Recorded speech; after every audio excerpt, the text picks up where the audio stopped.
Hello, and welcome to Asphere's Cafe. Today it's Wednesday, March 4th, 2026, and yes, we are back with yet another episode of our cafe. And you know what that means today? It is where we will be talking about the anime and Japanese pop culture stuff right here on our cafe. And actually, before we begin, we will have a shout out to our fellow Discord audience who are joining us tonight. And that is, we have Kuya Branch, Laro Dayo Gaming, our newest cool DJ, and Miguelito Guerrero. Yep, that's everything we got here. So, yeah, welcome to our cafe, ladies and gentlemen. And supposedly, DJ Mido will be joining our cafe because she did announce last night that she will be joining our cafe, but at the moment I am not seeing it here. So, well, she is active in the main chat room at the moment, but I'm not gonna dive into that further. Okay, without wasting any more time, now let's get into our anime cafe. Let's go. So let's get my screen share up.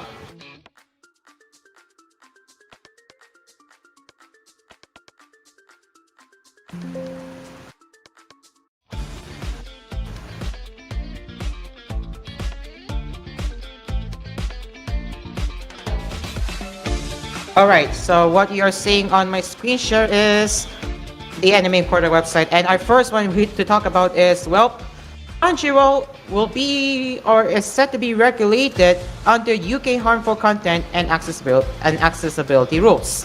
So what does this mean exactly? Well, we'll dive into that, and this is coming from Anime Quarter.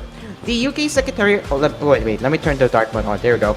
Alright, so the UK Secretary of State has announced that on-demand program services with over 500,000 UK users, termed Tier 1 on-demand program services, will be brought under new regulations that protect audience from harmful and offensive content and cover privacy, fairness, and due impartiality and accuracy in use.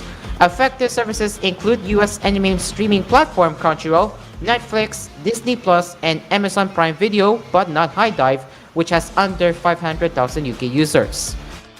And what does it even mean? Well, to summarize the future changes expected for Tier 1 platforms like Crunchyroll, it largely depends on how restrictions on content that might impair the physical, mental, or moral development of persons under the age of 18 will be implemented. Platforms will also need to ensure that at least 80% of their total catalog is subtitled, 10% is audio-described, and 5% is signed. Furthermore, platforms will be encouraged to continuously and progressively make services more accessible to people with disabilities.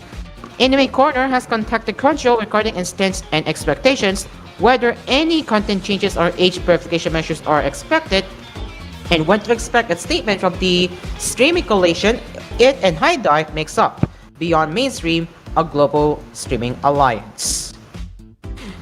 So, while Crunchyroll's user breakdown by country is not publicly disclosed, Sony said Crunchyroll surpassed 130 million registered users globally in 2024. This was around the time that it has surpassed 15 million paid users. It's currently over 70 million as of this post. Crunchyroll CEO Rahul Purini said in May just last year that the UK was now in its top 10 markets, watching over 5.5 billion hours of content over the past year. So, according to them, as what they're assuming, in the worst case that Crunchyroll has exactly 500,000 UK users, a total of 5.5 billion hours would come out to 11,000 hours free per user per year, or 458 days per user per year.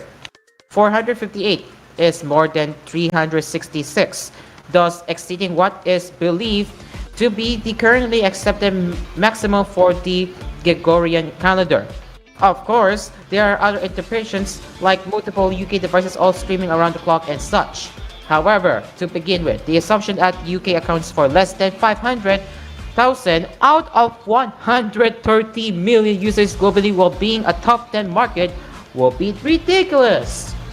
Now, under the rules, Tier 1 platforms, referred to just as platforms, streamers, services from now on will be required to remove all content that is likely to incite violence or hatred against a protected group based on any of the grounds referred to in Article 21 of the Charter of Fundamental Rights of the European Union of December 7, 2000, as adopted at Strasbourg on 12th of December 2007.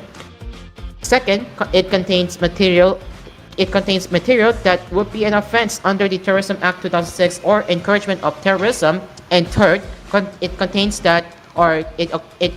conduct that before December 31st, 2020 would have been a punishable offense under Article 5.4 of Directive 2011/93 EU of the European Parliament, as well as the Council of 30 December 2011 on combating the sexual abuse and sexual exploitation of children and children pornography, and Article 1 of Council Framework Decision 2008-913 JHA of 28 November 2008 on combating certain forms and expressions of racism and xenophobia by means of criminal law. Furthermore, content removals would also apply to any video not suitable for a UK classification certificate or content for which it would be reasonable to expect would not receive one, or known as prohibited material content beyond R18. Now, meanwhile, platforms would need to restrict under 18 access to certain materials.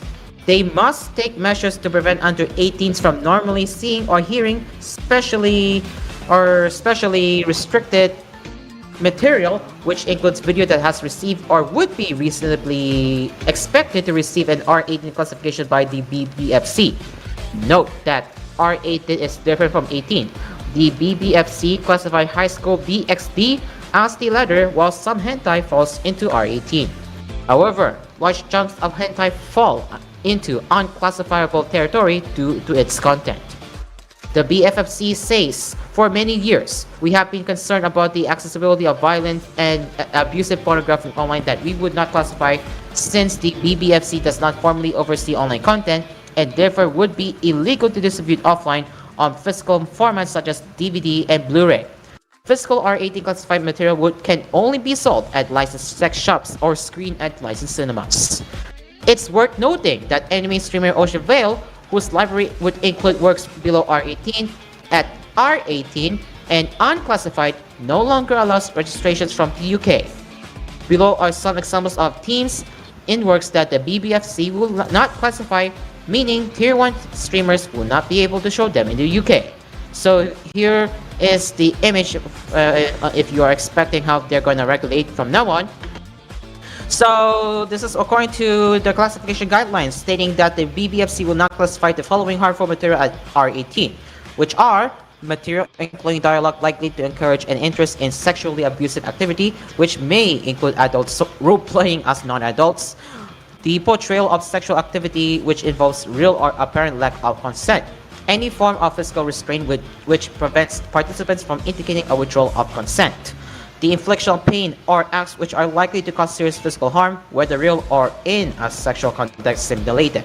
Some allowance may be made for non-abusive consensual activity, penetration by any object likely to cause physical harm, and sexual threats, humiliation, or abuse which do not form part of a clearly consenting role-playing game. So it should also be noted that specially restricted material, which again under 18s must be unable to normally see or hear, includes other material that might impair the physical, mental, or moral development of persons under the age of 18. What this may constitute is vague. However, a July 2025 article by Ofcom that links to a document last updated in 2023 says that this sort of content is vast and likely to evolve as user behavior and services adapt, and may include, you guessed it, pornography, injurious content, mental health and well-being factors, aggression, and manipulation intended to harm. Platforms will be required by law to take appropriate measures to ensure that any specially restricted material is made available by the service in a manner which secures that persons under the age of 18 will not normally see or hear it.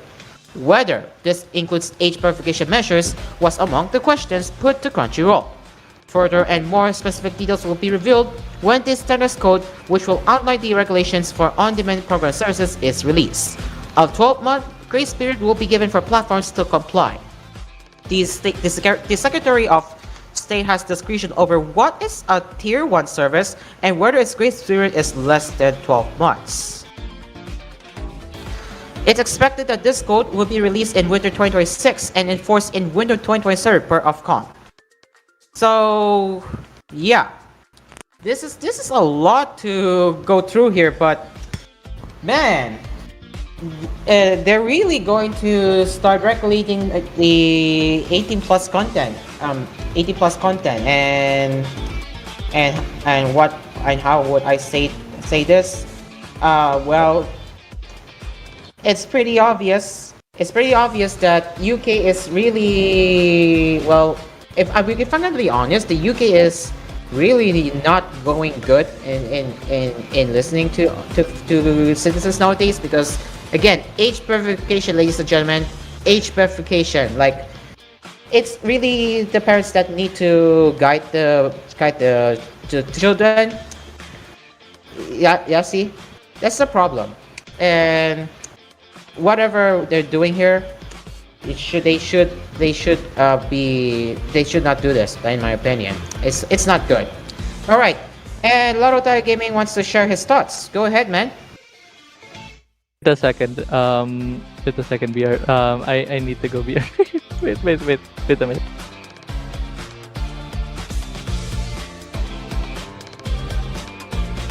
Okay. Okay. While I wait for LDG in the meantime. Okay. So what Okay, go ahead, happened man. Okay. So what happened in Crunchyroll is, they are doing what the UK standard, like the accessibility rules, because it is also happening in like the TV, like for example BBC, ITV. They are just implementing it. They're just implementing it in here, you know. And the problem is, the main problem is the UK harmful content, because of course, you know, censorship again. And I think that, of course, why do you want to censor anime content? Why? Like, not gonna lie, if you want to censor that content, you need to make it like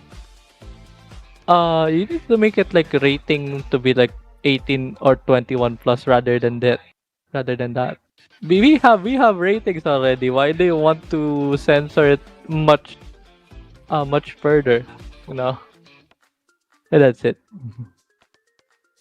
I agree with what he actually said. Like, why would you need to censor it when there's already enough classification? Like, do you really need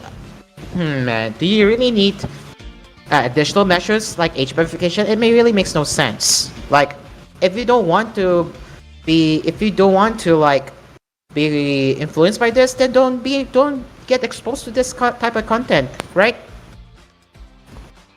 Like, all I can say right now is Indeed. yeah, see. All right. Let's move on to another one, and well, we are going into our latest round of anime news now. Starting off with the Skull Dragon's Precious Daughter, which is getting its anime adaptation. So, the Skull Dragon's Precious Daughter TV anime adaptation by Studio Dogakoba, or known for Oshinoko, is officially in production, as announced today, March 4. A teaser visual was released to commemorate the announcement. As you can see, this is a teaser visual right here, and yeah, this looks pretty cute. Yeah, I really wonder what's the plot with this story, but the teaser visual looks really nice. Alright, so the creator, Ichi Yuki Shiro, left a comment alongside a special illustration. This is what he said, quote, "When I received the news that the series would be adapted into an anime, it didn't feel real and I could hardly process my emotions. It feels like just yesterday my editor told me the anime is still a long way off, so let's keep working steadily on the manga while reminding me about my deadlines. Thank you to everyone involved in the anime production, everyone who has worked on the original manga, and all the readers who have supported. The anime has been created with great care and passion in my detail.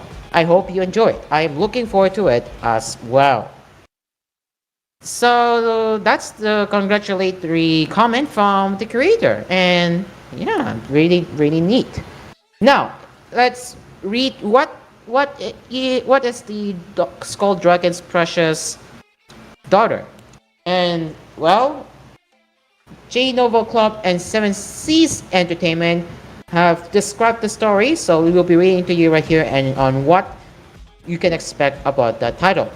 In the forest of straps, a place where all matter of things are discarded, an old dragon sleeps away his final days. That is, until an abundant child suddenly appears before him. The tiny human is Eve, and despite being only 5 years of age, she has somehow endured the many dangers that surround them. In an act of pity, the dragon decides to raise her as his own, but his time is still running out. After 5 years together, he takes his last breath, leaving his precious daughter on her own. Little does the dragon know, Eve is capable of more than he realizes, and the reunion may be sooner than he thinks. Hoping to improve Eve's control over her magical abilities before his resurrected body gives out, the Skull Dragon sets out on an adventure with his reckless human daughter. But who knows what kind of trouble awaits them? That's the synopsis or initial expectation or initial story of the Skull Dragon's precious daughter. Now, if you are curious about when the anime is coming out, no release date at the moment, or no release date at the moment because they only have unveiled a teaser visual along with its announcement of the anime getting its anime adaptation. But if I have to guess, the anime might be coming out next year, if I have to guess. But so far, the teaser visual is pretty neat, and I like it so far. Now, it looks like Lord Tire Gaming had to leave the VC because he has to take a dinner. But I will be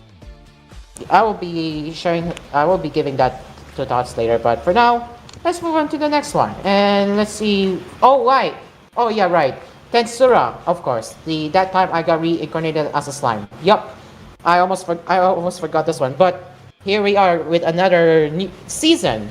So that time I got reincarnated as a slime. Our Tensura season 4 revealed a new key visual in the first main trailer, including the theme songs, which I will not be able to play due to copyright.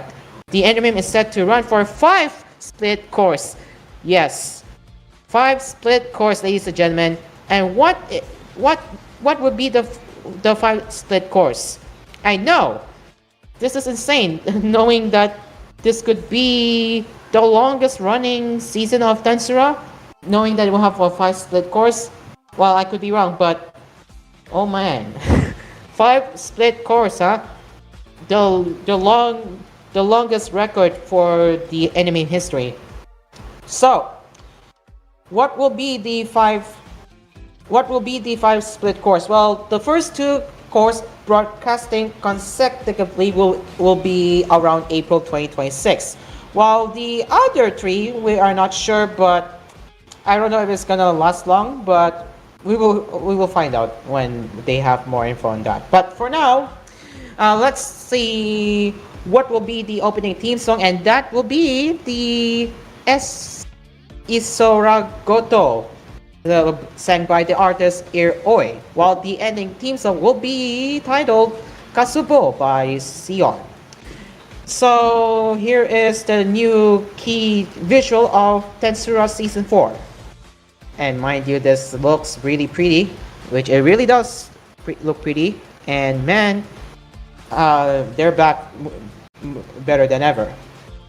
So yeah, guys, that's the main, possibly the main key visual of the Tensura Season 4.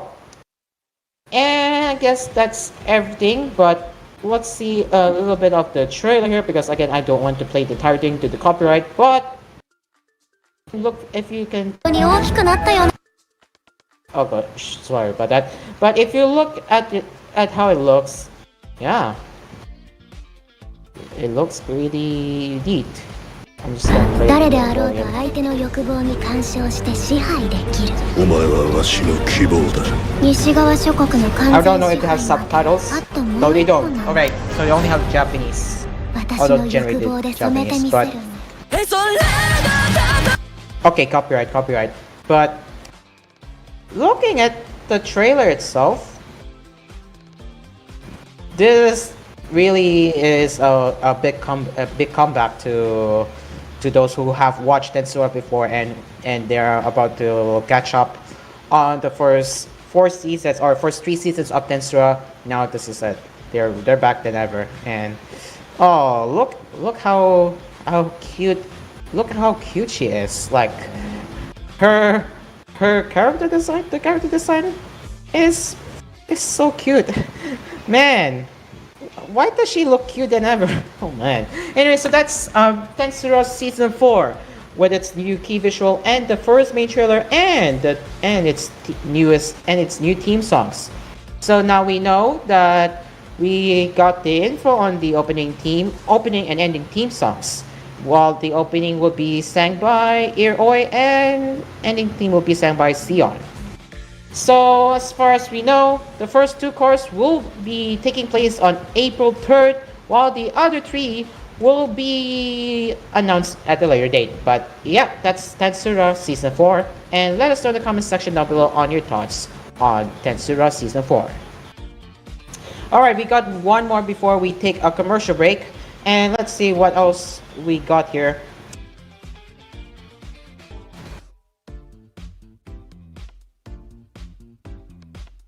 Oh yeah. Okay, I will have to mute the background music because this one is pretty serious, and this one is dedicated to Hideaki Hata, who is a co-founder and CEO of Kyoto Animation. He unfortunately passed away. So he died on February 16, 2026 at the age of 76. The wake and funeral services were held privately among family members. Hata's eldest son, Shinichiro Hata, has succeeded his father as president and CEO effective immediately. So we will be reading the full statement from Kyoto Animation. We regret to announce the passing of our company's president and chief executive officer, Hideaki Hata, on February 16, 2026 at the age of 76. We extend our deepest gratitude for the kindness and support shown to him throughout his life and respectfully provide the statement with sincere appreciation. Since our founding in 1985, for more than 4 decades, he served as president with the guiding principle of all hands on deck, striving to build an entertainment company that values people and is grounded in sincere animation production. Shinichiro Hata has been appointed President and Chief Executive Officer effective immediately to continue the work and values carried on by Hideaki Hata. We remain committed to creating work that can be enjoyed by people all over the world, carrying forward the spirit in our all hands on deck principle. In addition, the wake and funeral service were held privately among family members. No photo tributes, monetary contributions, or visits will be accepted under any circumstances. We thank you for your understanding. So that's the full statement from Kyoto Animation, and if we can give it a moment of silence to give respects to Hideaki Hata. Right, let's give it a moment of silence for now.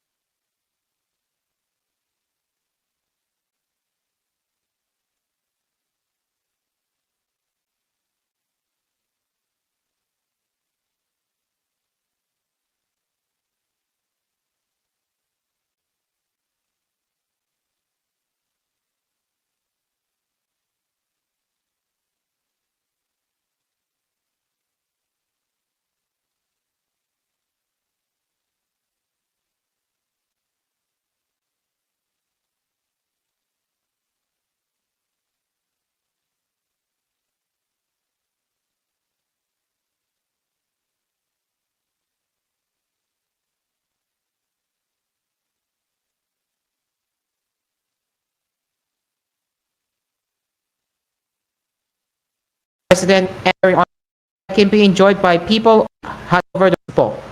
In addition, the point instance who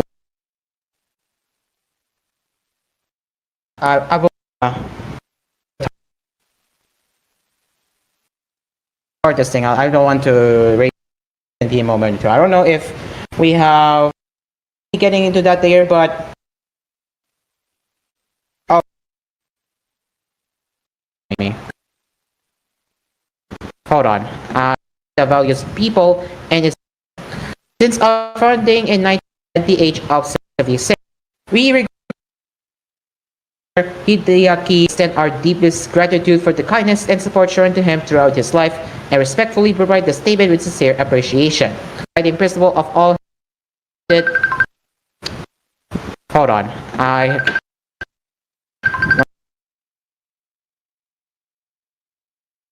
Okay, ladies and gentlemen, that has been a moment of silence, and once again, we give sincere condolences to the legendary man that is Hideaki Hata from Kyoto Animation.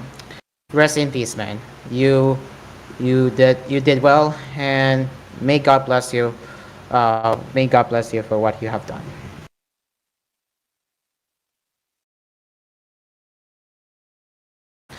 Okay, it is now 7 p.m. or no, 7:01 p.m. Philippines Standard Time, and we will now be taking our first commercial break. But in the meantime, we will have our list of fan-made sponsors. We have the newest sponsor that is MSA Gatas or MSA Milk, and along with Kapinoy Coffee, Melody Mart, and Always Grocery. We will be right back right here on Asphere's Cafe. Stay along with us. We will be back after these messages. Don't go anywhere.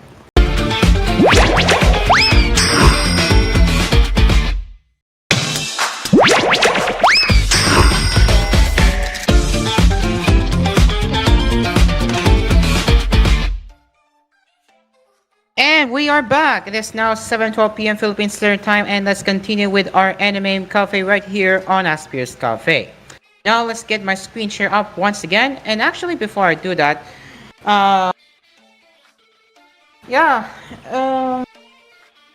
it's gonna be wild ride for this one because, man, what I'm seeing on my page is not really good news.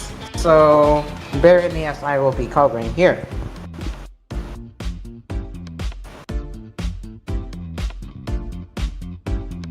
Okay, all right.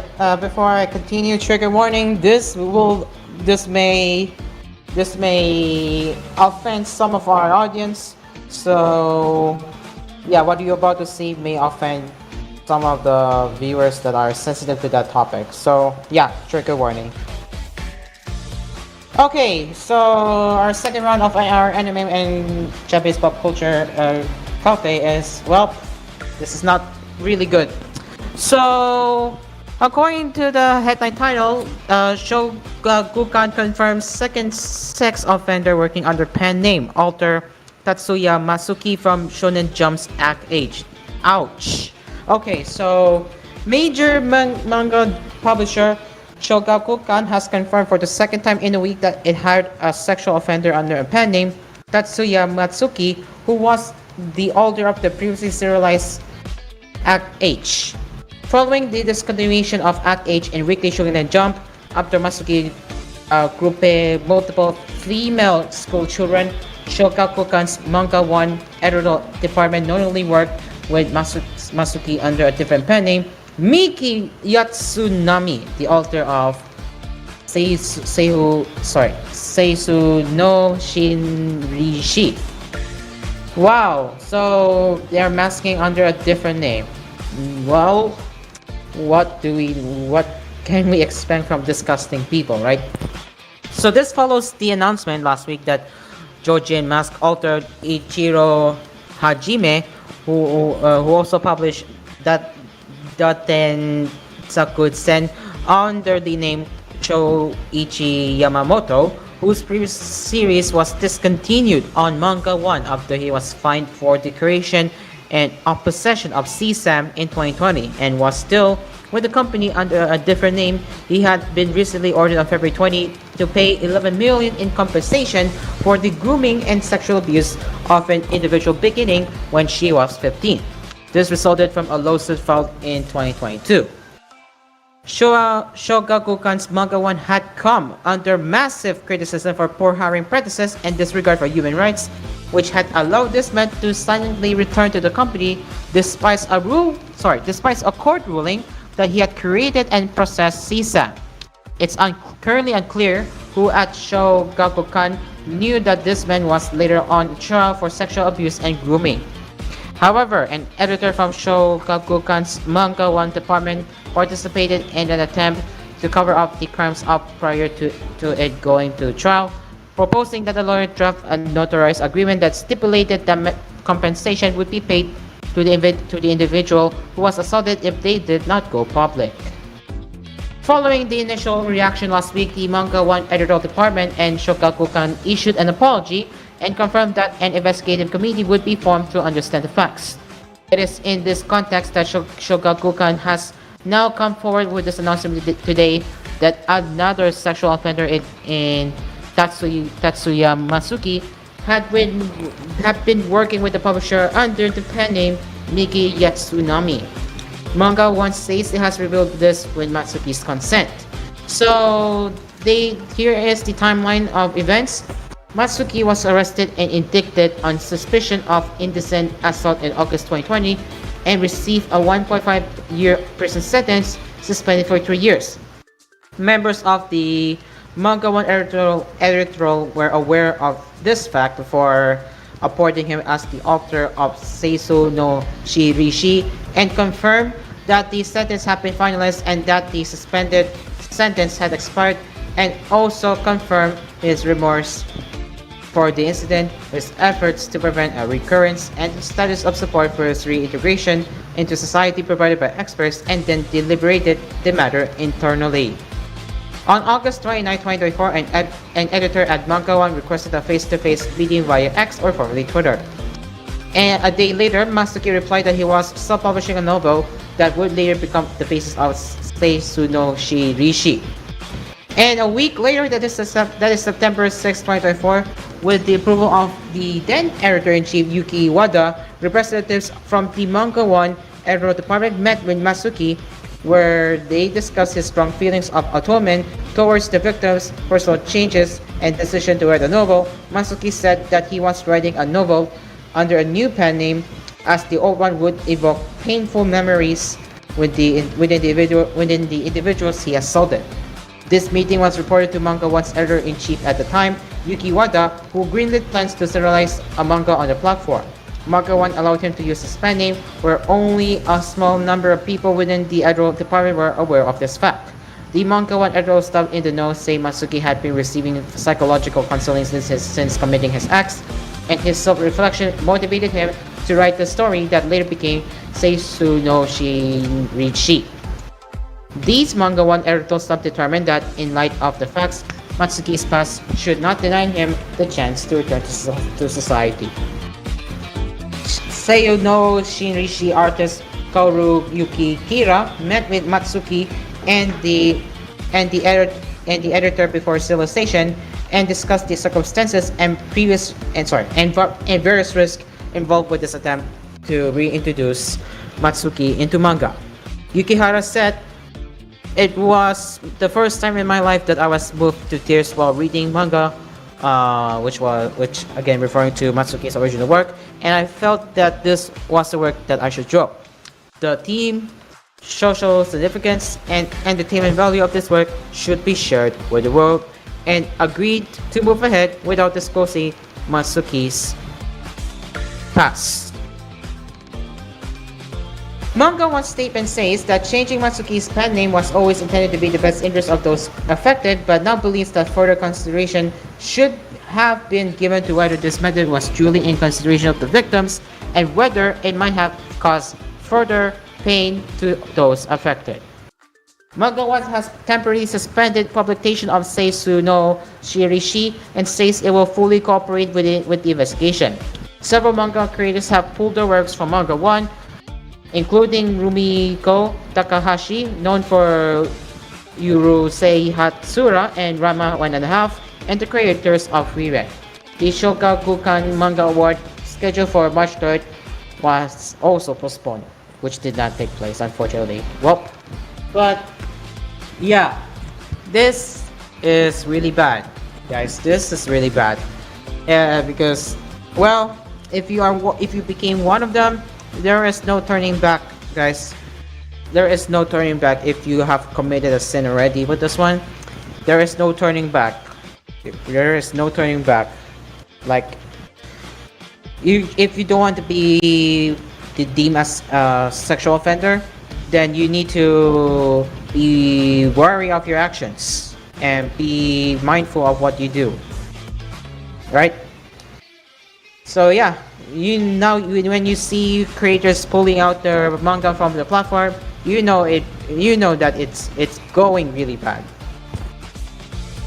All right, over now for the sensitive discussion. We'll now move on to the you know it.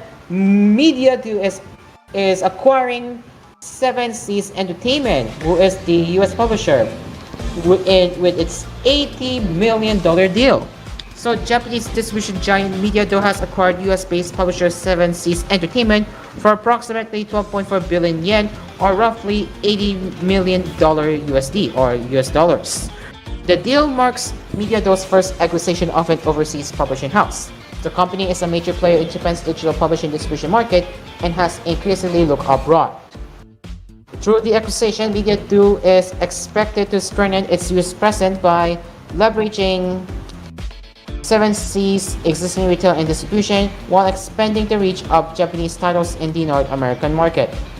According to Nikkei, the company will use its own artificial intelligence to help translators produce English versions of manga, cutting translation time from the current 5 to 6 months per volume to about 2 months. It also aims to expand its catalog to about 2,000 titles, including digital editions. According to 7 Seas Entertainment's own press release, it will continue to operate under its existing leadership team and editorial direction. There are no changes to distribution, publishing schedules, or core operations as a result of this transaction. All 7 Seas print imprints will continue to be distributed worldwide by Penguin Random House Publishers Services.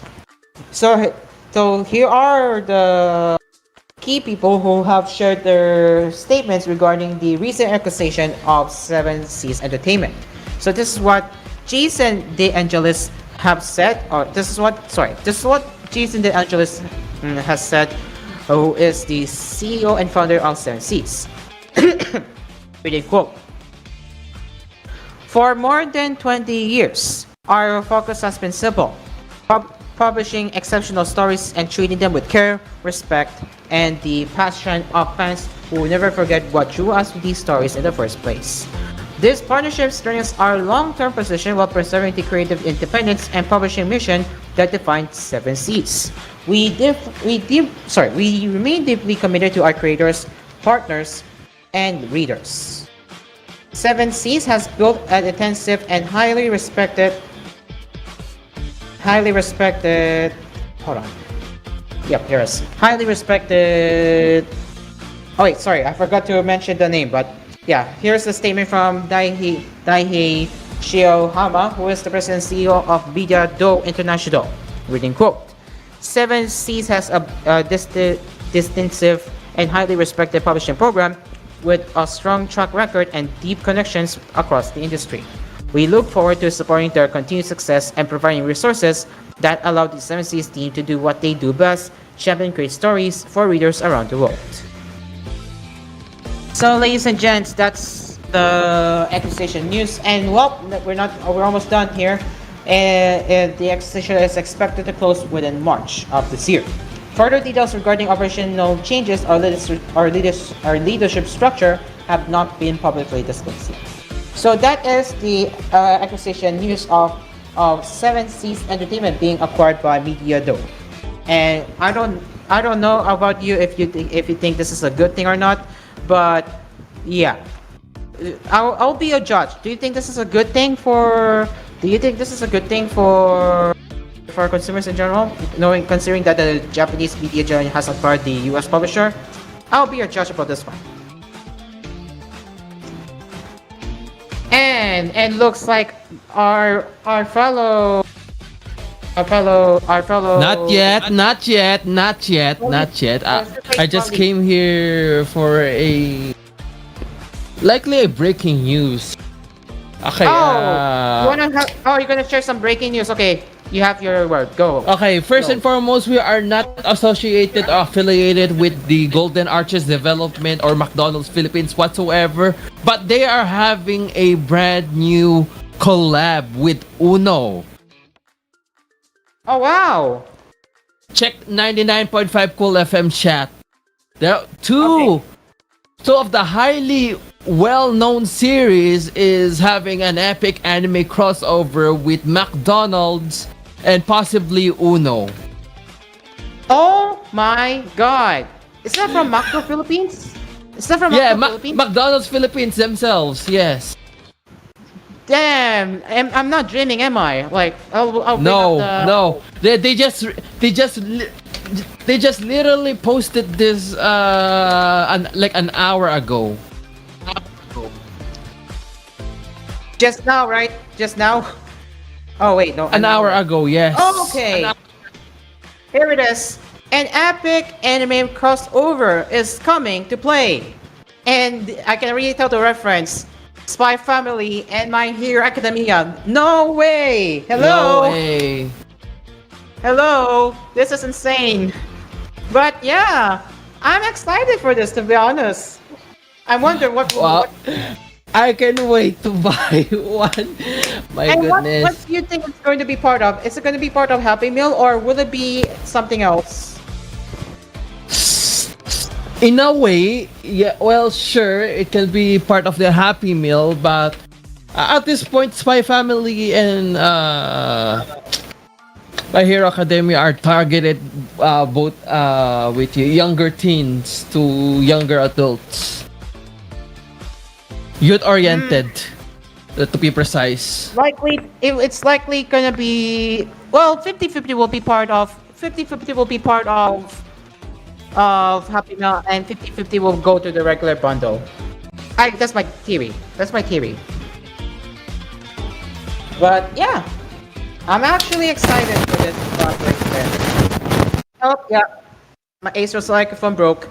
But hey, it looks like our new TJ is back. Hello, Lartar Gaming, welcome back. But yeah. Hello. Okay, so he said, My Hero Academia is Spy Family, huh? Well, this is more on the Uno collaboration, like more like a Macdo and Uno collaboration with the yeah. But yeah. So it is all Uno cards? Yes. Wait. So can you actually make a deck This was or actually hear me out. This was actually posted an hour ago from Macdo Philippines. Yeah, this was all. is this a whole deck or is this just a card? I don't know. We don't know. Yeah. Was just a teaser. Yeah. I hope that this is Yeah, it's a the teaser. deck of cards. So we can play Uno together, you know? Mm-hmm. I think I'm stuttering. Anyways, what will be the details? But I can already tell the hint. We got Spy Family and My Hero Academia part of the Uno cards from Macdo. Oh man, exciting times ahead indeed. And I cannot wait for further details from Golden Arch. So we'll have eyes on peel on that. So stay tuned for that. Okay, we'll move on to our next one, and this time Laid Back Cam is back with another season, and once again, for the second time, they're replacing studios. So first and second season was animated by C Station, And third season was animated by 8-bit, and now the fourth season will now be animated by 4U Pictures. And do I think this is another sign that they needed a better visuals? That might be a sign, but here it is. We will detail it further. So, late Black Cam Season 4 released a new teaser teaser trailer, which revealed a 2027 release date. New visuals also unveiled. 4U Pictures will be animating the fourth season, replacing 8-bit, as I just said earlier. And the staff, well, Shin Tosaka will be returning as the director, while Parei Sugiura is again writing the script, and Akiyuki Tateyama is once again composing the music. So basically, they're returning stuff since the first season. Meanwhile, Ayuta Yura is the new character designer, replacing Hisanori Hashimoto from last season. Well, do you think this is a good studio change? It'll be a judge, but I haven't watched the third season of Late Back Camp or Eurocamp just yet, but mainly because of my laziness. But well, I'm just happy that they're coming back for its new season, but that is for next year. But let's see the trailer for ourselves.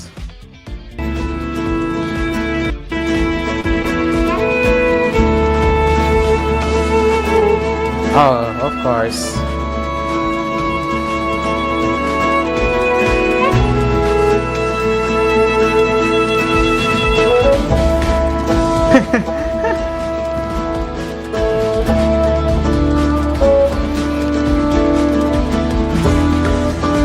Oh, look at that.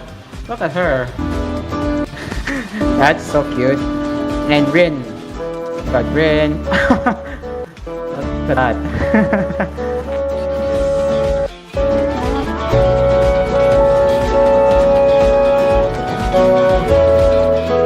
Aww.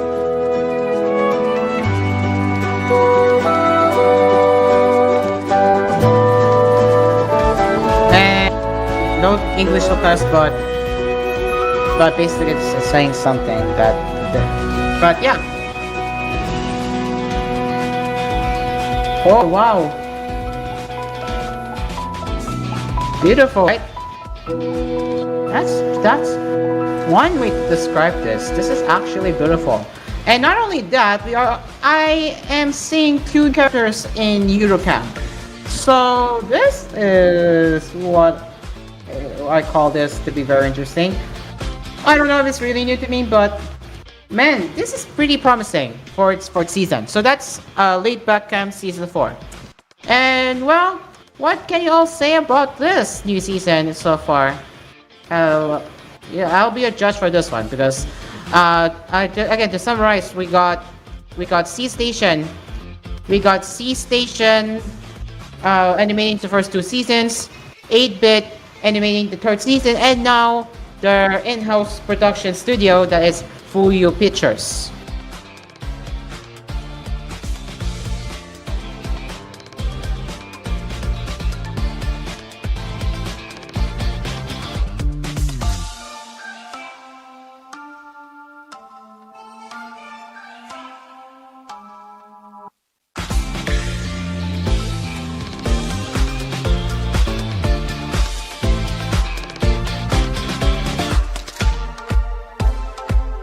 Okay, let's move. And now for the fans of Band Dream, and of course, myself included being Ave Mujika. They do have a sequel coming up for Maigo and Ave Mujika. So, the previously announced sequel of the Maigo and Ave Mujika anime series revealed a January 2027 premiere date at the joint live event held on Sunday. A new visual and teaser trailer was also released, featuring the band's vocalist Tomori Takamatsu and Uika Mitsumi. So here is a short announcement of the date, and basically it's just recapping what they have done in the past and with the Maigo and Ave Mujika. And now for the closer look here, this is your your closer visual of it, and of course Ave Buchika. So this is my go, and Ave Buchika. I couldn't be happier.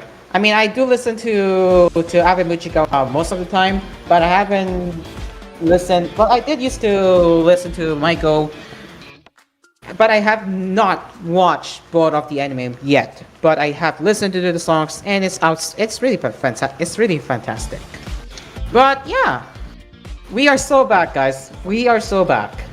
So that's the announcement of the sequel of Maigo and Ave Buchiga, which both are set to be revealed in January 2027. But yeah, what are your thoughts on this? I would love to know. All right, we still have plenty to cover right here, and let's see what else here. All right, we got record of Rano and Gintama. We will have and for about the Pokemon, we will cover that on our gaming news tomorrow, our gaming cafe tomorrow. But again, our focus is the 30 of headlines that we haven't got to cover.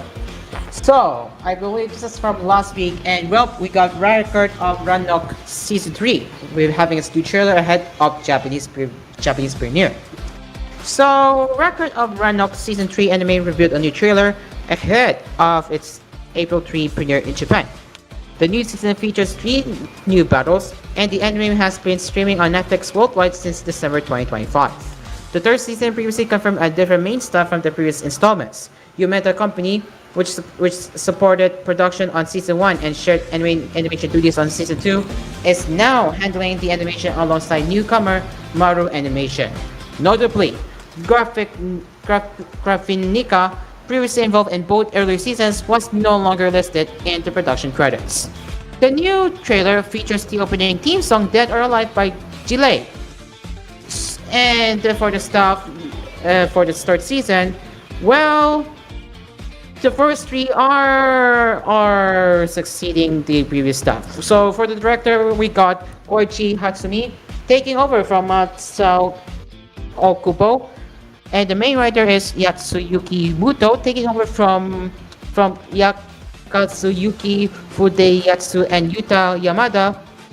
Character designers are Yoko Tanabe and Shisashi Wakashima taking over from Masaki Sato, and the music composer is done by Yatsuharu Takanashi, continuing from first 2 seasons. So this is the only stuff that have been retained. This is the only stuff that retained throughout the season. That's all throughout all the seasons. And the animation production is done by Yumeta Company and Maru Animation. And as for the voice cast for its third season, we got Kaito Ishigawa voicing Quincy Huang, Aryo Okiyayu as Hades, or Hades, yeah. Makoto Furukawa voicing as Nikola Tesla, Daisuke Namikawa voicing Beelzebub, Hiroshi Shirokuma voicing as King Leonidas, Kenichi Suzumura voicing as Apollo, Misuki Sawashiro voicing Brunhilde, Tomoyo Kurosawa voicing Gold, Wataru Takagi voicing Zeus, Junichi Suabe voicing Hermes, Shinata Koro voicing Ares, Shiori Mikami voicing of Peter, Misako Tomioka voicing as Kontul, and Mai Yutodo as Kirolo. So I will be playing the trailer in mute because possibly I could get copyright, but indeed they do have English subtitles embedded in the video, so you can see what you can expect. But yes, it is now set to be aired in Japan as a TV broadcast. That's the third season. And unfortunately, it remains in Japanese, but the trailer in English, the English subtitles did say that it's now coming to a TV broadcast. But the rest is in Japanese only, pretty much. But yeah. And when is it gonna be aired? It will be aired this April, I think. Yeah, there it is. This April 3 on Tokyo MX and BS11 and MBS as well. So that is record of Rannoch Season 3, which released the trailer ahead of Japanese premiere. Alright, we move on to the next one. That is Gintama Yoshiwara in Flames Arc. So Gintama Yoshiwara in Flames Arc reanimated movie revealed a new trailer featuring the Gintoki vs. Hosen fight. Studio BM Pictures handled the animation with Naoya Anto as the director. The film premiered in Japan on February 3rd, not 3rd, 13. February 13. The content of the movie covers the fight against Hosen and was previously adapted in episodes 139 to 146 of the anime. The new film was presented in CinemaScope, which is the aspect ratio of 2.35 out of 1, and the full staff are the following. We got Naoya Ando as the director, Yuichi Fujita as the supervising director, Taku Kishimoto as the scriptwriter, character design and chief animation director is the one and only Shinji Takeuchi, and the animation is done by BM Pictures. So here is the visual, and actually this is already showing in Japan as of this time.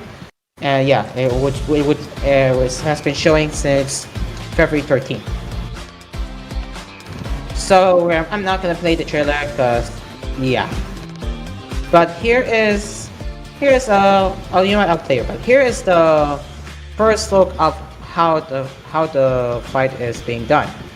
Yeah, it really is done in CinemaScope. As you can see, really nice. It's really nice. If you have been familiar with Gintama before, I'm pretty sure you would understand the story of this one. But yeah, it looks really pretty with this one. So nice one they got there. So that's Gintama Yoshiwara in Frames Arc reanimated movie new trailer. So there you go. So what are your thoughts on the trailer that you just saw and the visual? I would love to know. And finally, the season 2 of Gate has revealing its first teaser trailer, along with the 2027 release date after more than 10 years. Yup, after more than 10 years of waiting, it's now time that they're back. So, Gate Season 2, which is titled as Tides of Conflict, has revealed its first teaser trailer along with the 2027 release date. The sequel is coming more than 10 years after the first season aired in 2015. The new season's full title is Gate Season 2 J-Eitai Kano Umi Night Kaku Tatakari, while the official English title is just Gate 2 Tides of Conflict. The scripts for all the episodes were already complete in December 2025, according to producer Hattori of Studio M2. This time, the story will take place at sea, and the Japan Maritime Self-Defense Force will be the focus. Fans can expect big sea battles and exciting political drama in the fantasy world. Animation production will be handled by Studio M2, which also worked on Pluto. And now for the main star, we got the director being Toru Takahashi, series composition script being Tatsuhiko Urahata, returning from the first season. Character design is done by Shigeru Fujita. Music is done by Yoshiaki Fujisawa. Animation is done by Studio M2, and the production corporation is Genko. So it's a 2-minute long trailer from what I'm seeing here, but we'll get into that in a bit. But we got the main characters to if you want to know here. So we got Tokushima Hajime, Idajima Goro, Primera Luna Avion, Otete Ze Nebula, and Shura no Arch. So here are your characters to expect. And they did say that the concepts are under development, but again, it may change over time from what I'm seeing here. But so far, the design is pretty good to say the least. So they're not bad with this one. And then we got the teaser visual of Gate 2 Tides of Conflict. Oh my gosh, like if we zoom in, they look really pretty with this one. So yeah, that's the teaser visual of Gate Season 2. And yeah, there you have it. Now, I'll be playing a bit of trailer because again, I'm not going to be risking copyright, but if you're curious how it looks like, we'll have a look. So here's the trailer. I don't really have English subtitles. Oh, they do. Okay, I'll turn it on here. So yeah, 10 years later, the story continues. Alright, so we're going to skip forward to this scene.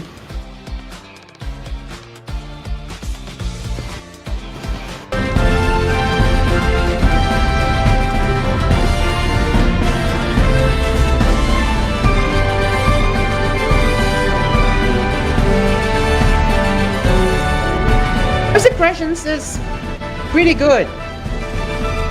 First impressions is pretty good. It really is eye-catching.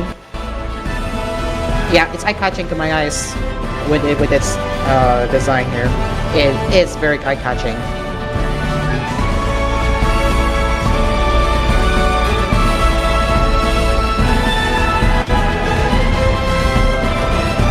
Like, look at the characters, my god.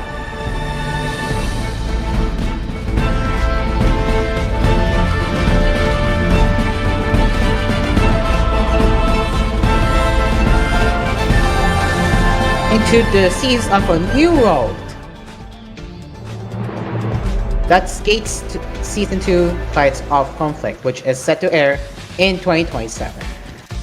So that is the second season of Gates, and honestly, I am really impressed with the design of its and with the animation design, and I mean, it really is eye-catching. So I am very happy, to be honest.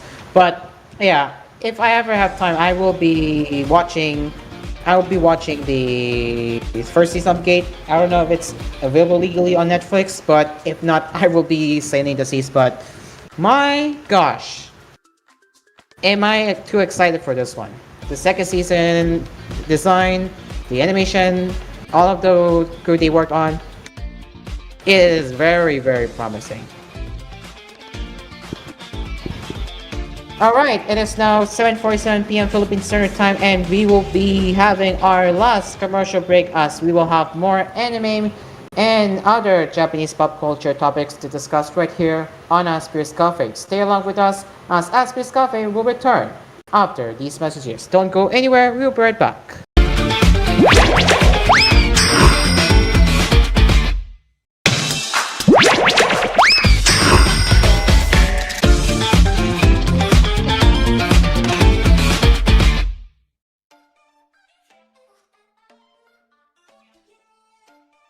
And we are back. It is now 7:59 p.m. Philippine Standard Time, and now we are into our last run of our anime and pop culture cafe right here on Asphere's Cafe. Now, if I know some of you are asking, is Hoshi's announcement done? Well, you will find out later. You will find out later. You will find out later, guys. You will find out later before the end of the program.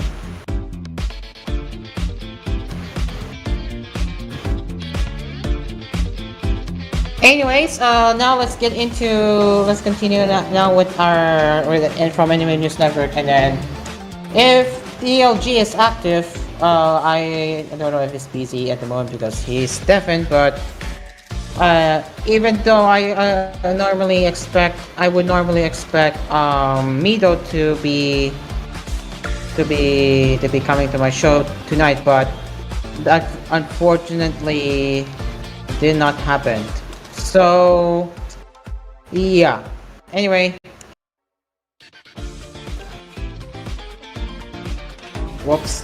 What's the back here? I can just resize this one.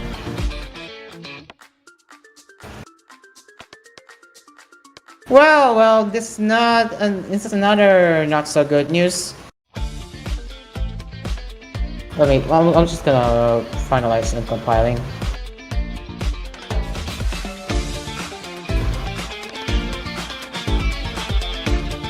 Okay, but anyways, we are live right here on we are live right here on Cool FM and on Cool TV as well as on our YouTube channels that is on Cool TV itself and Asphere's Cafe AspMedia, along with our partners over on As Radio as we are currently being broadcast over on As Radio as well, and also we are live on Facebook via TGON Cool FM Facebook page via Cool FM Primetime Stream. Okay, I think I got it prepared. I just need to make sure.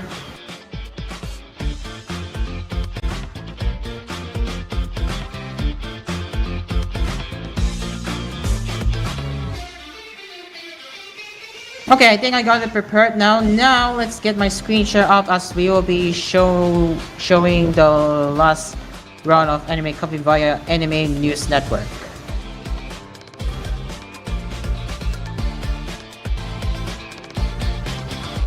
But first, we start off with another passing news or a tribute news dedicated to Reiko Katsura, who she unfortunately passed away at the age of 89. With that, we will be muting our music as we will be paying tribute to her. So let's get my screen share on the screen now. So here it is. Reiko Katsura. So talent agency Haikyo announced on Wednesday that voice actress Reiko Katsura died on February 22 due to respiratory failure caused by aspiration pneumonia. She was only age of 89. A private funeral attended only by close relatives was held. Katsura was born on February 8, 1937 in Fukuoka Prefecture. She was part of the KBC Trope and Bunkakusa Busoku and Deike Kenkeiyujo before joining Haikyuu in 1964. Katsura was the original voice of the character Ikura Namino, as well as Kaori Otsora and Rika in the longest-running TV anime in Japan, Sasei-san. She also voiced Ojiro in Shin Obake no Kyutaro and the small dice-shaped robot Omo-chama in the Yatterman series and film. Katsura voiced Sayo-chan in the 1975 anime Ikeyusan and its two 50-minute side story films Ikeyusan to Yancha Hime and Ikeyusan Haru da Yancham Hime. Katsura also voiced Kiroshi Shimitsu in Fuku-chan, Harumi in Doro Ron Ernmat-kun, Alois in A Dog of Flanders, Katsumi in Cat Eye Boy, and Nami no Daisuke in Akado Suzunosuke. Oh, I see one notable title being aired in the Philippines right now used to air on TV5 here in the Philippines. That is A Dog of Flanders. But yeah, with that, we will give it a 2 minute of silence as we will pay our tribute to the oldest voice actor, Reiko Katsura. We'll have a moment of silence.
And that is a moment of silence, paying tribute to Reiko Katsura. Oh man. Okay, before we move on, I know that I see Lautaro Gaming back in my show. What can you say about her passing at the age of 89? What can you say?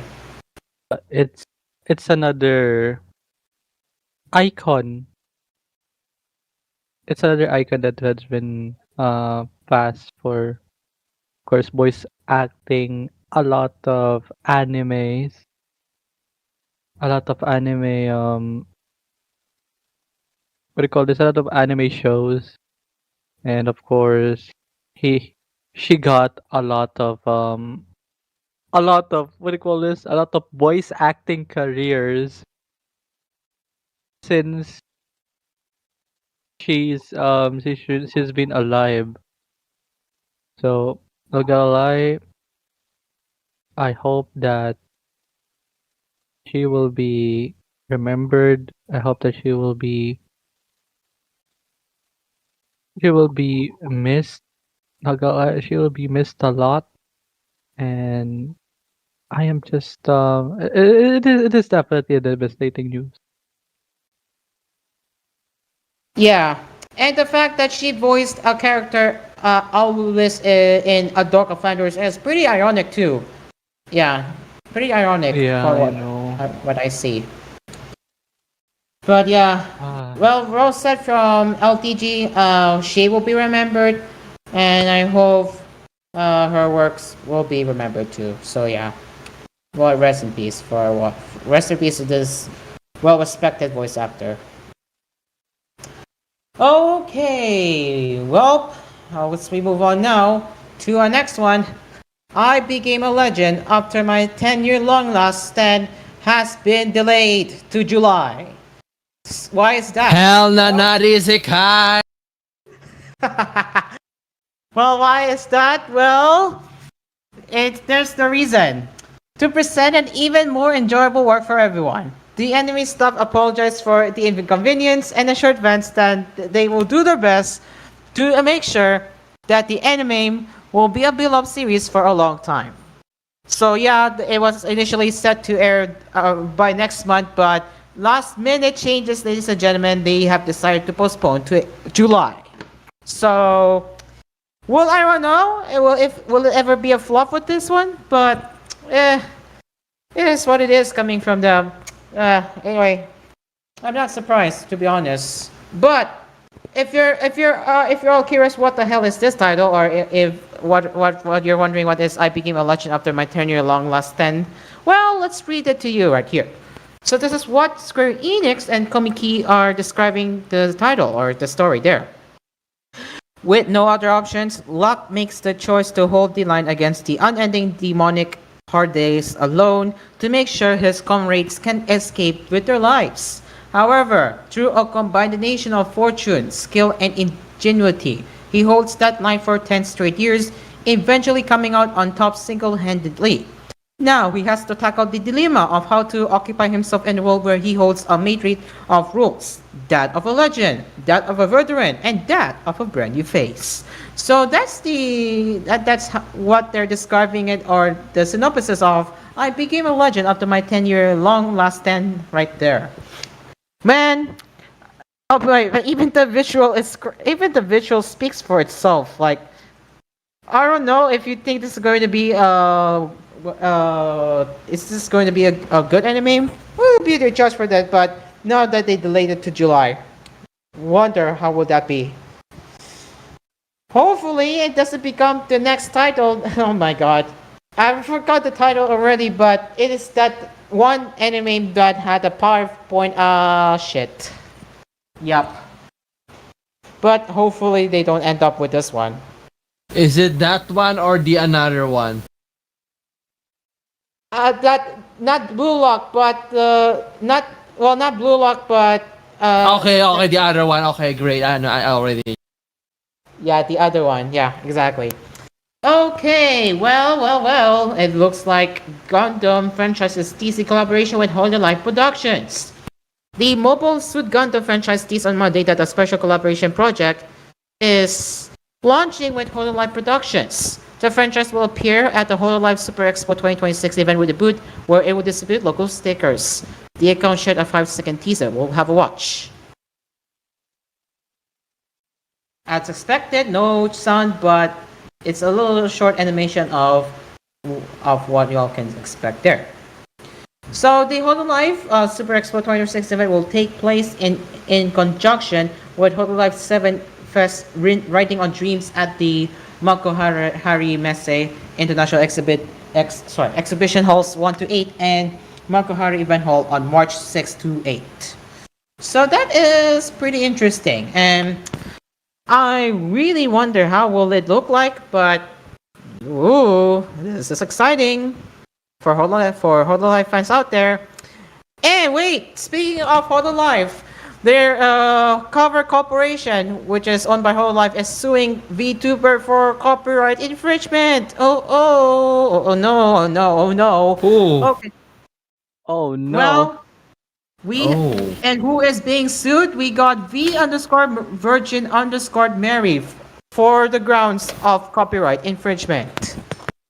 The court document notes 20 VTuber characters whose. Am I being called again? Oh, Yep, dang you it. are. Okay. Hold on. Okay. I will. Okay. Okay. Okay. What is that?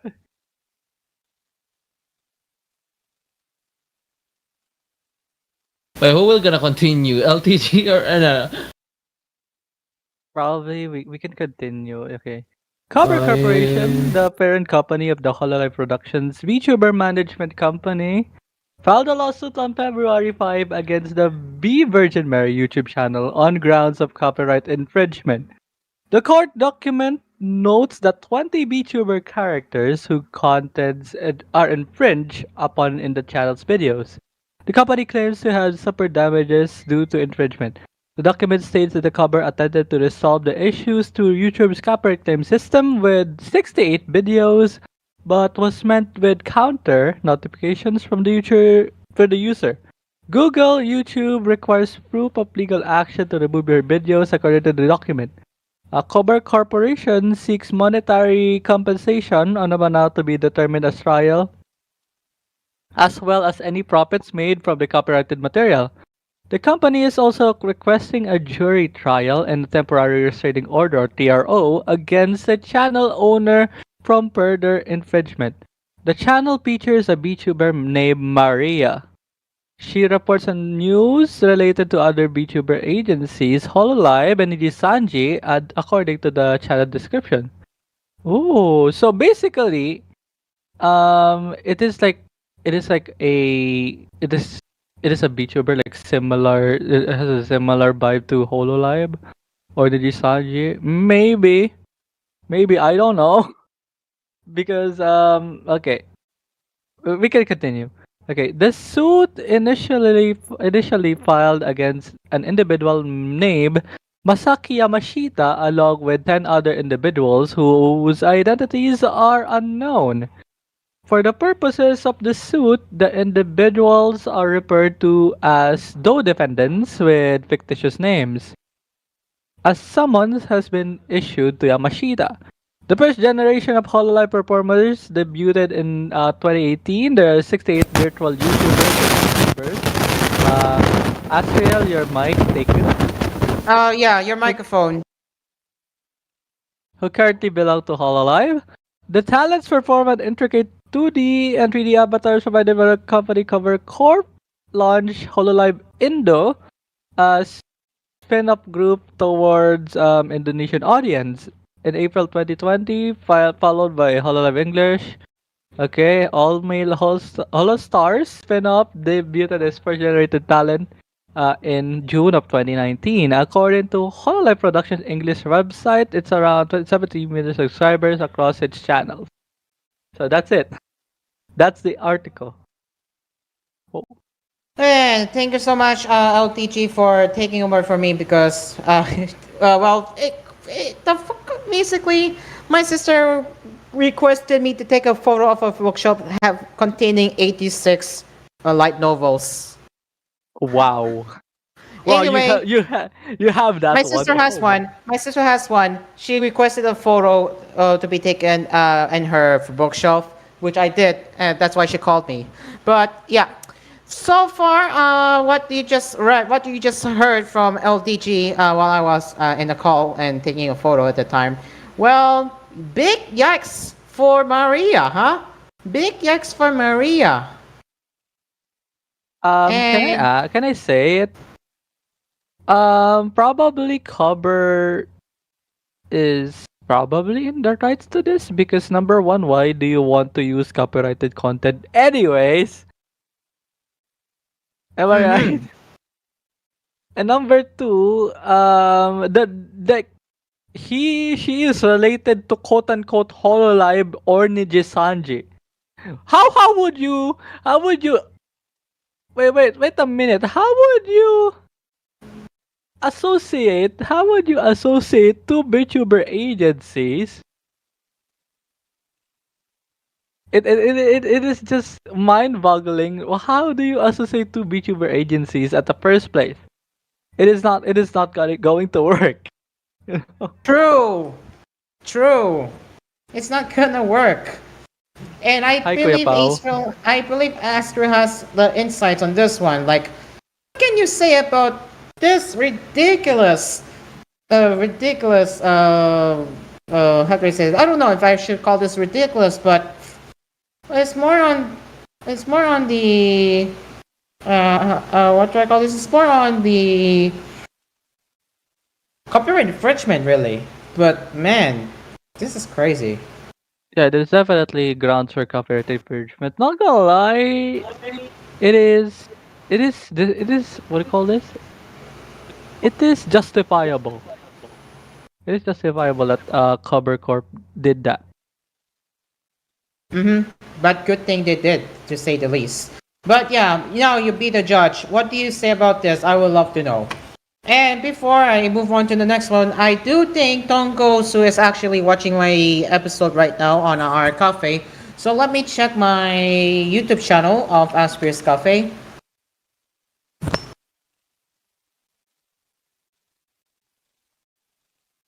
Yep, two people watching. Hello to people who are watching my show tonight as of this. Watching. Hello as of this live posting here. Yes, we got two people watching on Asphere's Cafe's YouTube channel. And yeah, hello Tongo. Check your messages. Yeah, I'll check. I'll check right now. Oh, okay. Famous holo antis Masaki Yamashita was AI. What the heck? AI startup company? Oh wait. Tonko, send me this. Famous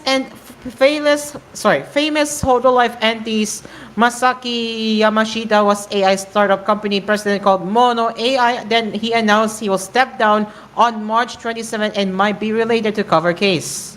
Oof. Wait, Oof. it is still unverified, so Oh, as you can take this see with a on the grain of salt tag. though. Because yeah, it's a Japanese only, but this with a grain of salt. It is still unverified. It is still unverified sources, but we don't know. Yeah, really, take it with a grain of salt, ladies and gentlemen. Just to warn you right now, take it with a grain of salt. We might not be sure if it's actually true, but yeah, please take it with a grain of salt. Don't just believe it too easily because you can already tell that the flare is unverified. So again, take this if you will, but a grain of salt. Okay, let's move on now to well, I don't know if I should call this a good news or bad news, but they are announcing a new joint venture brand that is Animec. Is that how you pronounce it? Animec? Animec. Animec. Animec, huh? Okay, so here it is.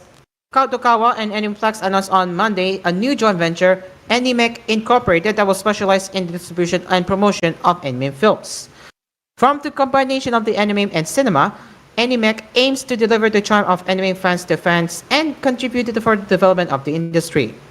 Kadokawa noted that Animec was also the title of a popular anime magazine that was published until the 1980s.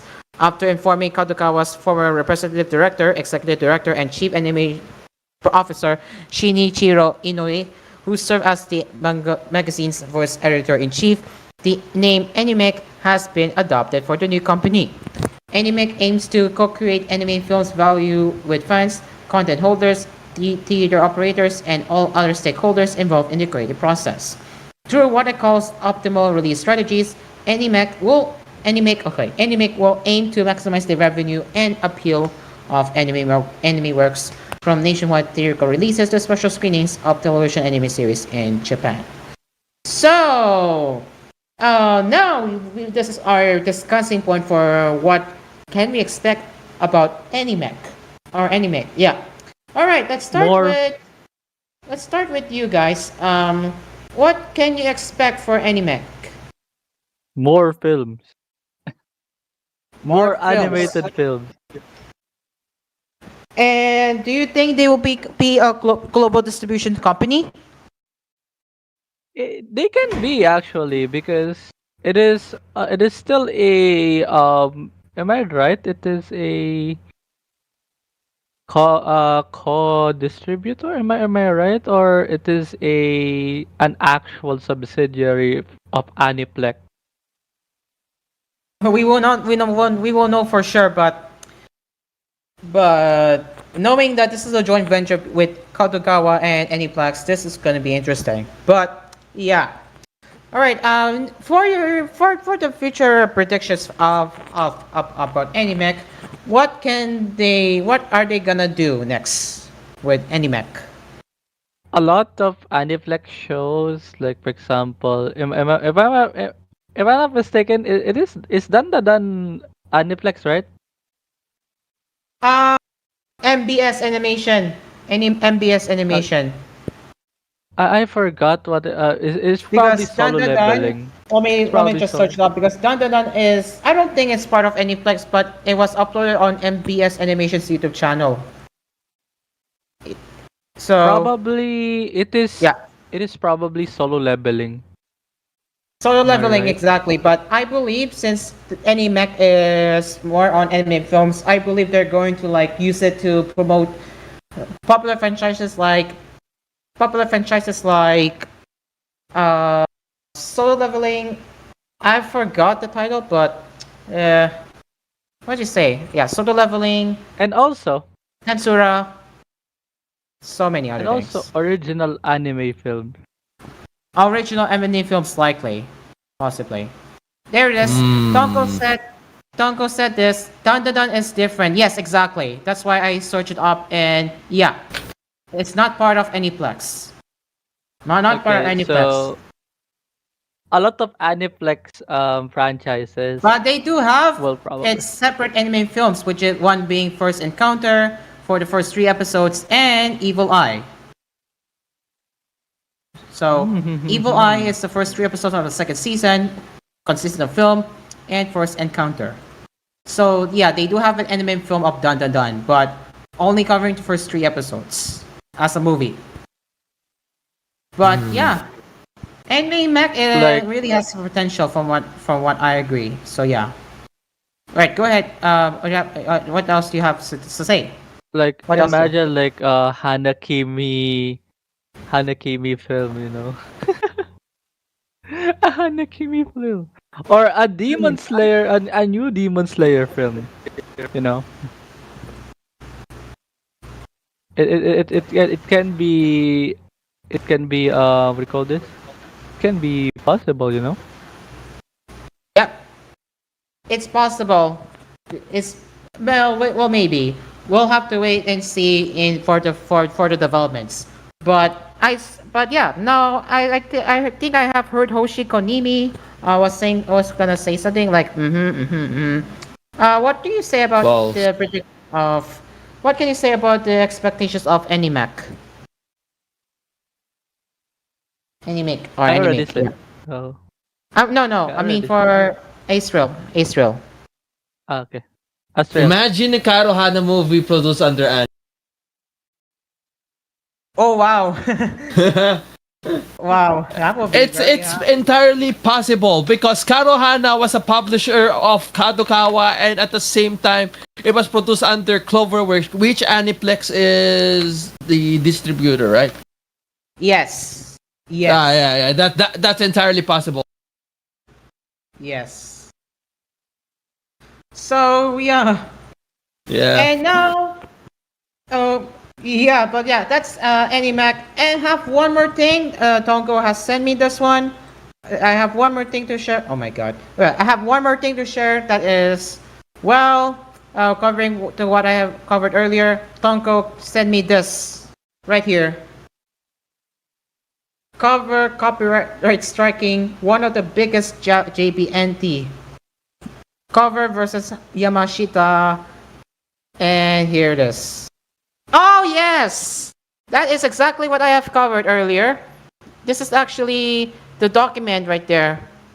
Yep. See that?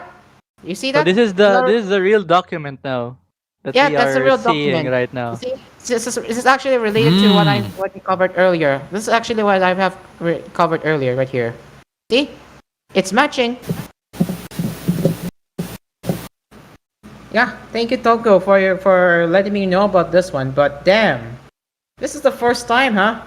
Cover actually filing the lawsuit in the U.S. Wow.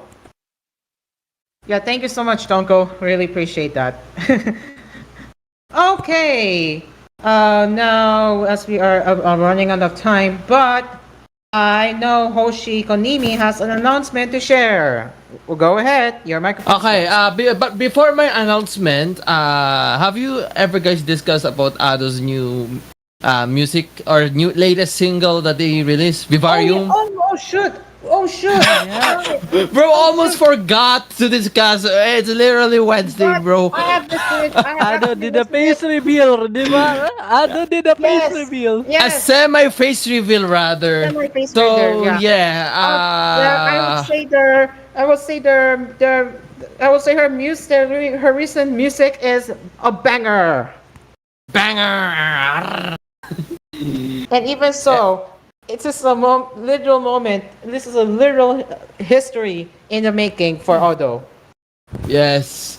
Take it that dream. That's how you do. That's how Ado did her face reveal. Yes. That's the point. No, that's the point of the mask is, you know. Okay. And All right. now For the announcement. for the announcement, listen here closely, mga kakul. Starting next week, March 11th, hopefully, I will be officially returning to TGON Radio. That is the announcement, which means I'll be returning to Asphere's Cafe every Wednesdays and possibly every Fridays. That is the good news that I wanted to share with y'all. I'm officially back on Cool FM and probably go! on DZX as well. On Let's TGM go! Radio overall. Let's go. It's been a pleasure to be back on TGON Radio, and I really miss you guys. miss you The too. reason why I have came back is because Cairo needs a host, and as upon recommendation by Gio, because Cool FM is improving, Cool FM is getting stronger, TGON Radio is yes, upcoming shows, upcoming offerings of TGON Radio. And I think that's all I could say. I'm officially back next week, so join with us here on Asphere's Cafe along with the cafe manager himself, Cairo, and LTG. Okay, that's all. Thank you so Title. much. Congrats, Thank you so congrats. much, Let's Asphere. go! It is. Let's go. Yes, let's go. Okay, it is now a minute past 8:30, and finally, that's the announcement from Asphere. But do you have any last words before we go? Should I we use just art, by the join? way. Oh, Tremaine, I was expecting you to join here in the very last moment of our cafe, but yeah. Let's start with the last words. Lautaro Gaming, do you have any last words to share? I use Arch, by the way. Ah, Wow! that's very good. Okay, Israel's announcement is basically his last words for tonight, but yeah. Tremaine, and since you're here for a very last moment, what can you say right now? I wasn't expecting you here, actually. Yeah, I'm not even expecting myself to actually crash into the party, but just a quick order for me, an espresso and a cappuccino. But anyway, to those who are playing Zelda Zone Zero, Arya's out right now. She's one of my favorites. Thanks, that's it. Okay. Wow! Wow. Yeah. Ooh, okay. Well, that is everything for our coffee tonight, and that brings us to the end of Asphere's coffee tonight. Thank you very much for joining us, and we will be back again tomorrow with our gaming cafe, where we will be covering about the gaming, what's on the gaming industry. And join me on Friday. Yup, this Friday will be a full podcast style format because I will be ranting about Microsoft, or I should say Microsoft Windows 12. Oh my fucking god. Yup, this Friday will be the full podcast style Linux. format of Asphere's Coffee, because I will just see talking about the Windows 12 bullshit, and then they're planning to have a subscription based OS. No, thank you. No, thank you. So join me on. Spire. I gotta cut you in for a second, but I got a better suggestion. Instead of micro slop, why don't you call it Stephen He's way of calling it Big Hard? Oh man, but yeah, anyway, join me on Friday for a very podcast style episode of Aspire Discovery, where we'll be mainly talking about why I should be worried, and I mean everyone can join in for what Microsoft is doing. So yeah, join me on Friday, but for tomorrow will be the gaming cafe. So this has been Aspire's Cafe. I'm Cairo. Along with LTG, Tremaine, and the rest of the gang here, my name is Astral, and the cafe is now closed. It's now closed. We will be seeing you tomorrow. now And closed. coming up now on Cool TV and Cool FM is Music Express. And same goes for the overnight viewers who are watching Aspir's Coffee at this time. We will see you tomorrow. Goodbye for now. Good night. See ya!